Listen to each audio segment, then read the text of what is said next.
जय हिंद, नमस्कार मित्रांनो. स्वागत आहे आपल्या सर्वांचं मनपूर्वक पुन्हा एकदा आपल्या या युट्यूब चॅनलमध्ये. मित्रांनो, ज्या क्षणाची आपण गेल्या अनेक दिवसांपासून आतुरतेने वाट पाहत होतो, तो क्षण म्हणजे पवित्र पोर्टलवर रजिस्ट्रेशन करण्याची आपली जी संधी आहे ती आपल्याला मिळाली पाहिजे आणि ती संधी आपल्या समोर उपलब्ध झाली आहे. अतिशय आनंदाची अशी बातमी आहे की आपल्याला आता पवित्र पोर्टलवर आपलं जे काही स्वप्रमाणपत्र आहे ते पूर्ण करण्याच्या संदर्भात या ठिकाणी विंडो ओपन झालेली आहे आणि आपल्याला आपलं पवित्र पोर्टलवर रजिस्ट्रेशन आधी करून घ्यायचं आहे आणि त्याच्यानंतर पवित्र पोर्टलवर आपलं जे काही नोंदणी आहे, माहिती आहे ती भरायची आहे.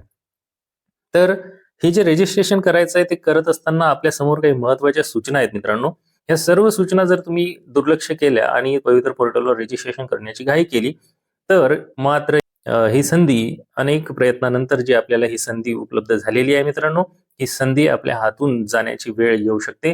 त्यामुळे या व्हिडिओला अतिशय तुम्ही काळजीपूर्वक बघायचं आहे. त्यातील सूचना सर्व लक्षपूर्वक ऐकायच्या आहेत आणि ज्यावेळेस तुम्ही पवित्र पोर्टलवर रजिस्ट्रेशन करणार आहात त्यावेळेस या गोष्टींची काळजी घ्यायची आहे. चला तर मग सुरू करूया आजच्या या व्हिडिओला. परंतु तत्पूर्वी आपल्या सर्वांना एक विनंती आहे मित्रांनो, जर तुम्ही चॅनलवर नवीन असाल तर चॅनलला आता सबस्क्राईब करून घ्या आणि बेल आयकॉनला प्रेस करून घ्या, जेणेकरून आपल्या सर्वांना शिक्षक भरतीच्या संदर्भातील सर्व महत्त्वपूर्ण अशी इम्पॉर्टंट अपडेट या व्हिडिओच्या आणि चॅनलच्या माध्यमातून मिळत जातील. चला तर सुरू करूया, जाणून घेऊया काय आहेत महत्त्वपूर्ण सूचना.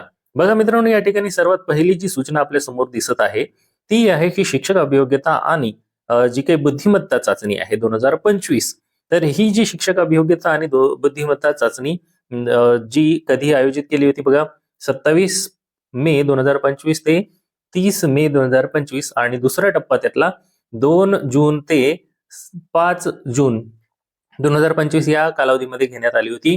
तर या चाचणीसाठी बघा 2,28,808 उमेदवारांनी नोंदणी केली होती.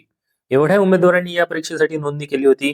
दुसरी सूचना बघा काय की सदर चाचणी दिलेल्या उमेदवारांनी स्वप्रमाणपत्र तयार करण्यासाठी पोर्टलद्वारे सुविधा देण्यात आलेली आहे.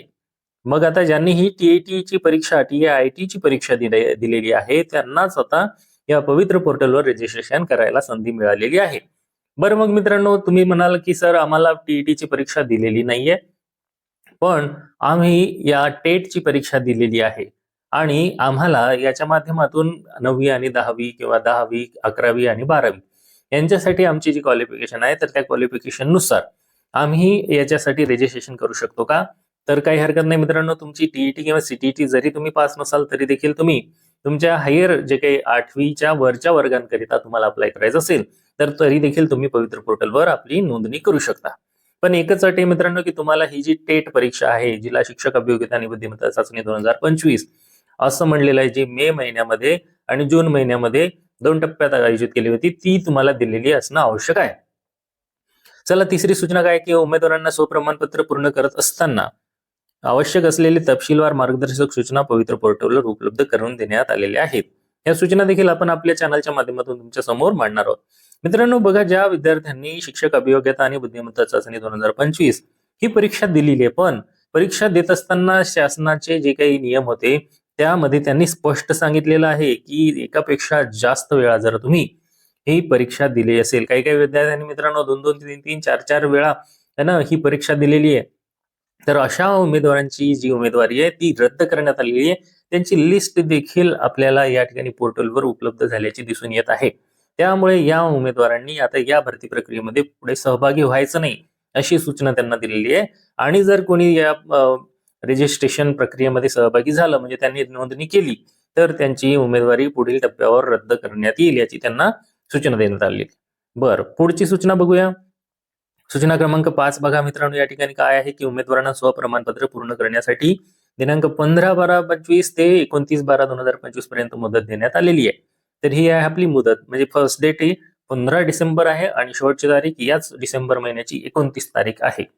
बघा, 15 आणि 10 25 म्हणजे 10 दिवस ते पूर्ण आलेले आहेत आणि ते 4 म्हणजे एकूण 15 दिवस जवळपास आपल्याला यासाठी आहेत.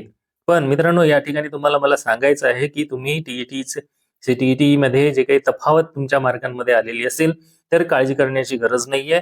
कारण काय की बघा, या ठिकाणी टीईटी किंवा सीटीईटी मधील माहिती नोंद करून त्यासाठी तुम्हाला ती तफावत दूर करायची असेल तर ती माहिती तुम्हाला नोंद करायची आणि ती अप्रूव्ह करण्यासाठी आपल्या जवळच्या जिल्ह्याच्या ठिकाणी रिक्वेस्ट पाठवायची आणि ती रिक्वेस्ट पाठवलीच्या नंतर बघा इथे समोर सूचना आहे की ज्या उमेदवारांनी टीईटी सीटीईटीच्या माहितीमध्ये तफावत आलेली आहे अशा उमेदवारांनी राज्यातील त्यांनी जे काही जिल्हा निवडलेला आहे तिथले जे शिक्षण अधिकारी आहेत प्राथमिक किंवा माध्यमिक यांना काय करायचं आहे, विनंती अर्ज करायचा आहे आणि त्याच्यासाठी आपली जे काही आवश्यक डॉक्युमेंट्स आहेत, गुणपत्रक असेल, आवेदनपत्र असेल, ते सगळं पुरावा म्हणून सोबत ठेवायचं आहे, ओळखीचा पुरावा देखील सोबत ठेवायचा आहे आणि त्यांच्याशी संपर्क साधायचा आहे. आता मित्रांनो, पवित्र पोर्टलवर रजिस्ट्रेशन करण्याची तुम्हाला घाई जरी झालेली असेल तरी देखील तुम्हाला मी एक नवीन विनंती करत आहे. याचं कारण असं की घाई गडबड करून तुम्हाला जर ही संधी गमवायची नसेल तर सर्व सूचना आधी समजून घ्या आणि कोणत्या तारखेच्या आतमधील कागदपत्र अपलोड करायचे आहेत. जर तुम्ही सांगितलेल्या दिनांकाच्या नंतरचे कागदपत्र अपलोड केले तर त्याचा काही फायदा होणार नाही मित्रांनो. सगळ्या सूचना व्यवस्थित समजून घ्या. शेवटच्या दिनांकापर्यंत देखील तुम्हाला वाट पहा असं म्हणत नाहीये. निदान हे 1-2 दिवस तुम्ही सूचना सगळ्या समजून घ्या आणि त्याच्यानंतर रजिस्ट्रेशन करायचं आहे. त्या संदर्भात वेळोवेळी ज्या काही अपडेट असतील, महत्वाच्या सूचना असतील, मी चॅनलवर आपल्या व्हिडिओच्या माध्यमातून तुम्हाला सांगणार आहे. त्यामुळे तुम्ही त्या सूचनांना काळजीपूर्वक अवलोकन करावं अशी माझी तुम्हाला नम्र विनंती आहे. आता बघा, काही उमेदवारांना जे काही पर्सेंटेज टाकायचे आहेत ना, तर ते पर्सेंटेज टाकण्यासाठी काही युनिव्हर्सिटीजमध्ये CGPA मध्ये त्यांची पर्सेंटेज आहेत किंवा OGPA मध्ये ते त्यांचे पर्सेंटेज देण्यात येतात. मग अशा उमेदवारांनी काय करायचं की CGPA, OGPA किंवा काही लेटरमध्ये ग्रेड दिल्याची अशी देखील श्रेणी दिलेली असतात. तर अशा उमेदवारांनी अजिबात काळजी करायची गरज नाही. त्यांनी काय करायचंय, आपलं जे बोर्ड आहे, विद्यापीठ किंवा संस्था आहे, त्यांचे गुणामध्ये रूपांतर करण्याचं जे काही सूत्र असते त्या सूत्राचा वापर करायचा आहे. प्रत्येक युनिव्हर्सिटीने आपलं जे काही सूत्र आहे ते पब्लिश केलेलं असते. ते सूत्र बघायचं आहे आणि त्याचं पर्सेंटेज मध्ये रूपांतर करून नंतरच पवित्र पोर्टलवर आपले पर्सेंटेज मध्ये मार्क्स टाकायचे. आता 8 नंबरची सूचना बघा.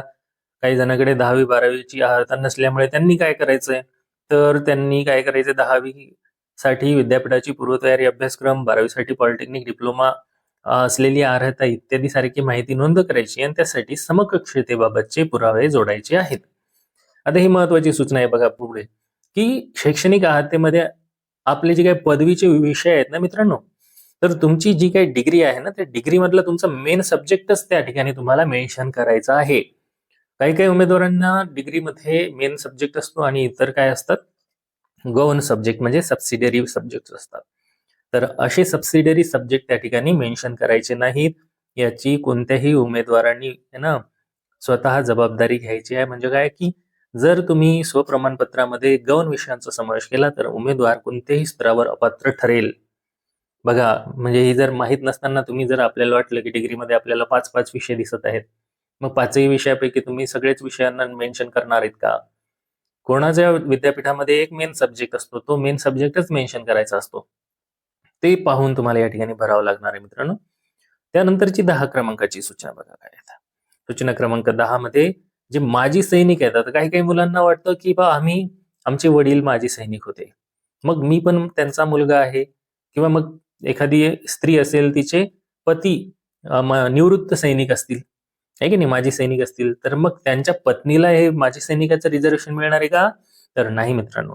निवृत्त सैनिकाचा मुलगा किंवा निवृत्त सैनिकाची पत्नी जर असेल ना, तर यांना माजी सैनिकाचं रिझर्वेशन मिळत नाही मित्रांनो.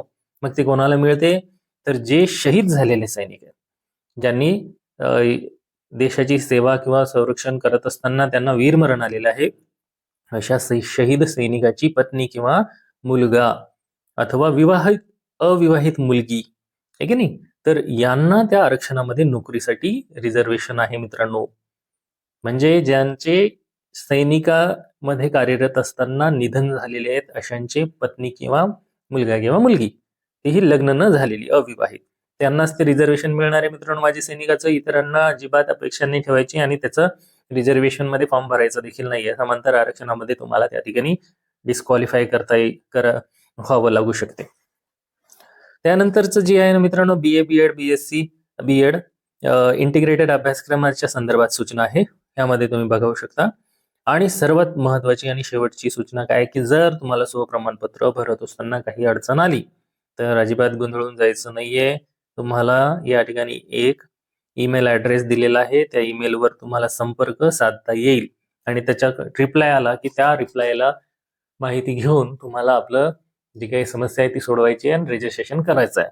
तर मित्रांनो बघा, या ठिकाणी आपण सर्व अशा महत्त्वपूर्ण सूचना बघितलेल्या, या व्यतिरिक्त देखील अन्य काही महत्त्वपूर्ण सूचना आहेत ज्या आपण पुढच्या व्हिडिओमध्ये बघणार आहोत. मित्रांनो, तुम्हाला पुन्हा एकदा मी आठवण करून देतो की जर तुम्ही पवित्र पोर्टलवर रोज रजिस्ट्रेशन करण्याची घाई करत असाल तर घाई करू नका. सगळ्या सूचना व्यवस्थित समजून घ्या, त्यानंतरच पवित्र पोर्टलवर रजिस्ट्रेशन करायचं आहे. सगळी रजिस्ट्रेशनची प्रक्रिया तुम्हाला आपल्या चॅनलच्या माध्यमातून अपडेट्स त्यांचे देण्यात येतील, कळवण्यात येईल. त्यामुळे चॅनलवर तुम्ही नवीन असाल तर पुन्हा एकदा तुम्हाला विनंती आहे की चॅनलला सबस्क्राईब करून घ्या, बेल आयकॉनला प्रेस करा आणि नोटिफिकेशन बेलला ऑलवर सेट करा, जेणेकरून आपणास असे सर्व महत्त्वपूर्ण नवनवीन अपडेट्स शिक्षक भरतीच्या संदर्भात असतील, पवित्र पोर्टल आहे, महाराष्ट्र राज्य शिक्षक पात्रता परीक्षा किंवा सेंट्रल टीचर्स एलिजिबिलिटी टेस्ट, या सर्वांच्या संबंधित माहिती मिळत राहील. पुन्हा भेटूया नवीन व्हिडिओमध्ये नवीन माहितीसह. व्हिडिओ आवडला तर लाईक नक्की करा आणि आपल्या मित्रांसोबत शेअर जरूर करा. व्हिडिओ शेवटपर्यंत बघितल्याबद्दल आपले खूप खूप धन्यवाद.